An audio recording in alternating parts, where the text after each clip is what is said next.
C'était là le sommaire de votre journal, mesdames et messieurs, une fois de plus, bienvenue à tous et à toutes.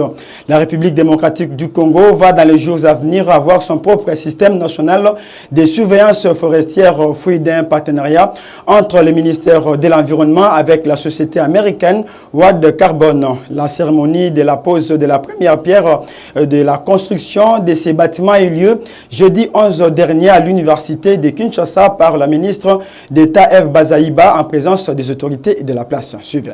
C'était au cours d'une cérémonie symbolique que le projet de construction d'un bâtiment du système national de surveillance forestière a été lancé jeudi 11 avril à l'université de Kinshasa en République démocratique du Congo. Dans son nom, la ministre d'État, ministre de l'Environnement durable, Eve Bazaïba, a expliqué qu'il sera question de la construction du bâtiment avec dotation en équipement de télédétection, d'analyse spatiale qui renforcera des capacités des enseignants du département de gestion des ressources naturelles et des agents du ministère de l'Environnement durable sur des techniques relatives au système de surveillance des forêts à l'Unikin et autres. Le bâtiment qui va abriter le Centre national de surveillance forestière, ça tombe à point nommé parce que nous avons un immense potentiel forestier comme tant d'autres ressources naturelles dans notre pays. Aujourd'hui, la RDC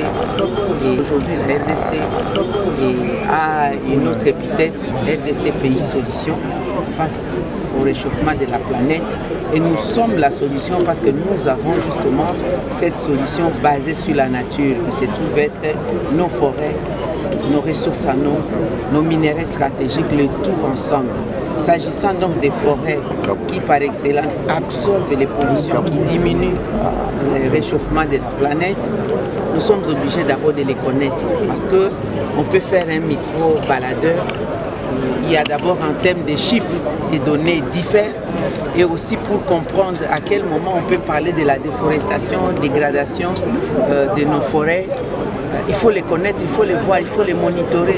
L'utilisation des nouvelles technologies y afférentes, notamment la télédétection avec les systèmes géospatial de contrôle, de surveillance. Et c'est là où nous devons les avoir. Il ne faut pas qu'à tout moment nous puissions importer et l'expertise et l'outil. Et si nous exportons ainsi, les données sont logées ailleurs.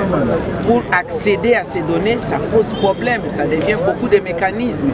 Alors si nous les faisons nous-mêmes, comme c'est le cas actuellement, nous allons garder nos données et les chercheurs qui viendront et nous-mêmes, nous allons les utiliser à bon escient. Lorsque le président de la République disait que la RDC est un pays solution, l'université de Kinshasa lui emboîte les pas pour dire « Université solution, c'est pour nous un espoir que cette pierre ne sera pas la dernière compte tenu des enjeux dont regorge la RDC, poumon du bassin du Congo », a-t-il déclaré le professeur Jean-Marie Kayembe Toumba, recteur de l'Unikin, lors de sa prise de parole. Que vivant déjà les affres du changement climatique, voilà l'université dont le rôle est d'apporter réflexion et solutions évidentes aux questionnements de la communauté. L'université va inaugurer ce jour un laboratoire de surveillance du système national, du système de surveillance forestière. Lorsque le président de la République, M. Félix Antoine Tshisekedi Tshilombo, disait à la face du monde que le Congo était un pays solution, il y a certainement eu comme d'habitude des mécréants, se posant la question de savoir d'où vient cette conception qui frise un petit peu l'orgueil. L'université de Kinshasa lui a emboîté le pas en disant Unikin solution. Et Unikin solution par la pose d'une première pierre, qui ne sera certainement pas la dernière. Et ne nous attend pas toujours dit ce que femme veut, Dieu le veut. La ministre d'État que vous oubliez de mentionner va aux effets.